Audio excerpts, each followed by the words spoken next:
Landmarks is the public art program for the University of Texas at Austin, and we bring really great works of art to the university campus. This Ben Rubin commission was unique because of the nature of the media that he's using. When it turned out that the plaza was going to be dedicated as the Walter Cronkite Plaza, then it became very clear that television news would be a great subject. The piece will begin projecting at night, illuminated with these sequences of text that are both pulled from the Cronkite archive and from recent news feeds.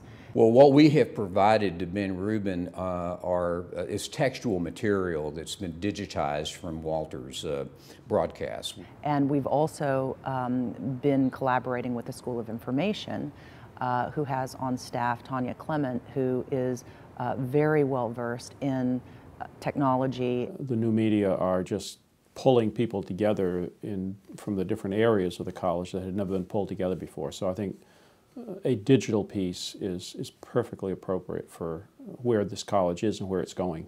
Having a sort of historical component of archival material from the Walter Cronkite era of television news, to be able to compare that to our kind of live feed of today's television news, it might just offer a little bit of surprise. The Rubin piece is going to project on the mullions or the cross pieces of our building. It has squares across its front, and that allows for messages to be run across horizontally as well as vertically. The basic data we're working with are the closed caption text that's part of every television news broadcast. You can't read it all. It's not intended for you to read it all or even try to read it all. You read what you read. Your eye will be caught by a word here and there, and that's kind of the game.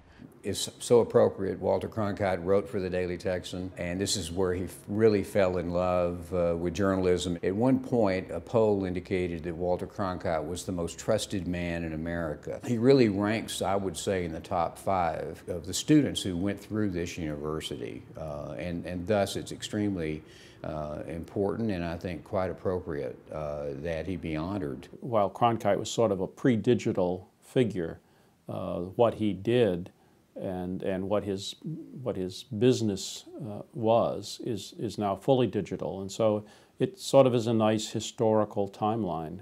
Working with the Walter Cronkite archive is an extraordinary opportunity to be able to take something that many people may not know about and really breathe new life into it and recontextualize it in a way that is really relevant. I think Walter would be absolutely delighted that his words would literally be enshrined in a work of art.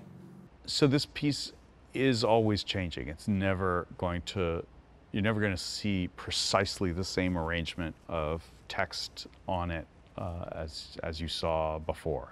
It's always creating new opportunities for different things to catch your eye. Every time you look at this piece of art, it will say something different. And so a piece that is digital and dynamic, it's going to change constantly, is probably a pretty good summation of where our college is at the moment and where it will probably be for many years to come. So that makes it, I think, particularly exciting.